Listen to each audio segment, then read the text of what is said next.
상사와 부하 직원들 간 또는 동료 직원들 간에 발생하는 갑질이나 괴롭힘, 폭력은 회사 내의 인간관계에서 흔히 발생할 수 있는 이슈로 치부되었습니다. 그러나 2019년 7월부터 직장 내에서 이루어지는 괴롭힘과 갑질, 폭력 등은 근로기준법상 직장 내 괴롭힘으로 분류되어 법에 의해 금지되고 있습니다.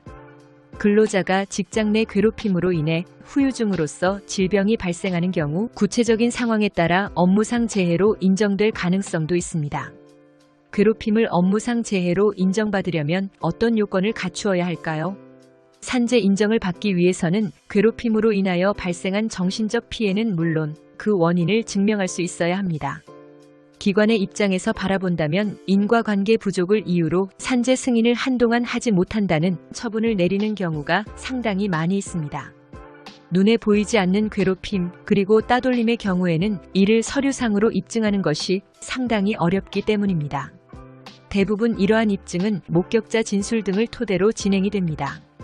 판단 기준 근거에 의해 괴롭힘이 명백히 드러난다면 산재 승인을 받을 수 있습니다. 각종 법령 등의 기준에서도 이를 확인할 수 있습니다. 피해자들을 살펴보면 직장 내 괴롭힘으로 인해 우울증이나 적응장애와 같은 정신질환에 시달리기도 하고 외상후 스트레스 장애를 겪기도 합니다. 이렇게 직장 내 괴롭힘으로 인해 후유증으로서 질병이 발생하는 경우 구체적인 상황에 따라 업무상 재해로 인정될 가능성도 있습니다.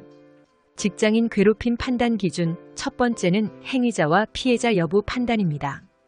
해당 행위자는 사용자 또는 근로자여야 하며 반대로 피해자는 행위자와 동일한 사용자에 고용된 근로자여야 합니다. 단 파견 근로자인 경우 파견법 제34조 제1항에 따라 피해자에 포함되는 자격이 주어집니다. 두 번째는 우의성 여부입니다. 괴롭힘 행위자가 지휘명령 관계에서 상위에 있거나 직접적인 지휘명령 관계가 아닐지라도 직위, 직급 체계상 상위에 있음을 이용한다면 이를 직장인 괴롭힘으로 인정할 수 있습니다. 조직 내 영향력이 피해자보다 크다고 판단될 수 있는 모든 요소가 인정되면 괴롭힘으로 판정합니다. 여기서 언급하는 우의성이란 무엇일까요? 피해자가 괴롭힘 행위에 대해 저항 또는 거절이 어려울 가능성이 높은 관계를 의미합니다. 이것을 유형으로 살펴본다면 수적 측면에선 개인 대 집단으로, 인적 속성에서는 연령, 학벌, 성별, 출신 지역, 인종 등으로 나뉘며 업무의 역량으로는 근속 연수, 전문성으로 나뉩니다. 세 번째로 업무의 적정 범위를 넘는지입니다. 업무 관련성이 있는 상황이라면 문제된 행위가 관련성이 있는 상황에서 발생할 수 있을 것입니다. 업무 수행 중이 아니어도 업무 수행에 편승하여 이루어졌거나 업무 수행을 빙자하여 발생한 것이라면 업무와 유관한 것으로 인정합니다. 업무 적정 수준의 범위를 넘은 행위, 사회 통념상 업무상 필요한 것이 아닌 경우 업무상 필요성은 인정해도 행위 양상이 사회 통념상 적절하지 않은 경우 괴롭힘으로 이를 간주할 수 있고 산재 신청이 가능합니다. 네 번째로 신체적, 정신적 고통을 주거나 근무 환경을 악화시켰는지입니다. 문제가 된 행위를 피해자와 같은 처지에 있는 통상적이고 평균적인 사람의 입장에서 이를 바라보았을 때 신체적, 정신적인 고통 또는 근무 환경 악화가 발생할 수 있다는 점이 인정되어야 합니다. 근로자이며 괴롭힘을 당한 피해자가 실제로 신체적, 정신적인 고통을 받았거나 근로 환경이 악화되었다는 결과가 발생한다면 이는 역시 직장인 괴롭힘입니다. 직장 내 괴롭힘으로 인해 업무상 재해를 인정받게 되는 주요 사례를 확인해 볼게요. 첫 번째는 신체적 괴롭힘입니다. 직접적인 폭행이나 물건을 던지는 등의 공격, 신체에 위해를 가하는 행위가 이에 해당합니다. 실제로 재해자가 업무 과다로 근로조건 개선에 대해 팀장에게 문제를 제기하자 팀장이 선반 위에 있던 칼을 들고 2번 휘두르며 위협을 가했고 재해자는 생명의 위협을 느낀 이후 불안, 불면 등 정신적인 스트레스를 받아 업무상 재해로 인정된 바 있습니다. 두 번째는 정신적 괴롭힘입니다. 부적절한 질책, 문구, 주의, 퇴직을 권고하는 발언, 폭언 등의 협박적 발언, 불쾌한 언행 등이 이에 해당합니다. 실제로 재해자가 새로 바뀐 상사로부터 욕설과 모멸감 등 부당한 대우를 받았고 이로 인해 불안감과 초조함, 수면장애, 소화불량 등 신체적 정신적 스트레스가 반복되어 요양치료를 받고 업무상 재해로 인정된 사례가 있습니다. 세 번째는 성적 괴롭힘입니다.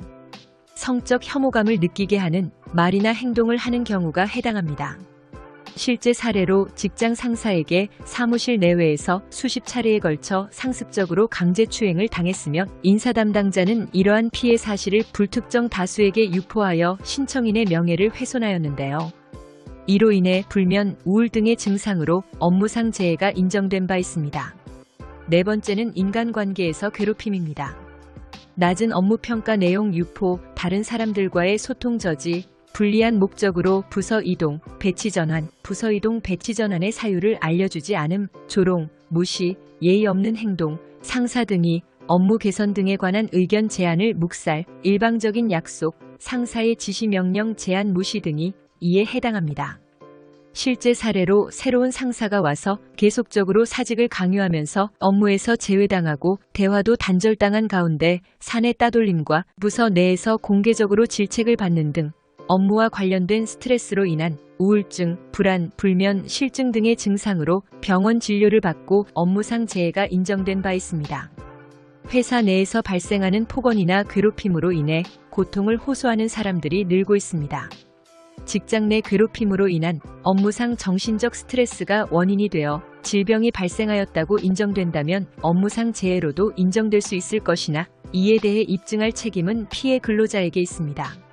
즉, 직장 내 괴롭힘으로 인해 발생한 질병이 업무상 재해로 인정되기 위해서는 피해 근로자가 이를 입증하는 것이 중요하므로 피해 근로자 입장에서는 메시지, 메모장, 녹취록, 일기장, 정신과 진단 기록 등을 확보하는 것이 중요합니다.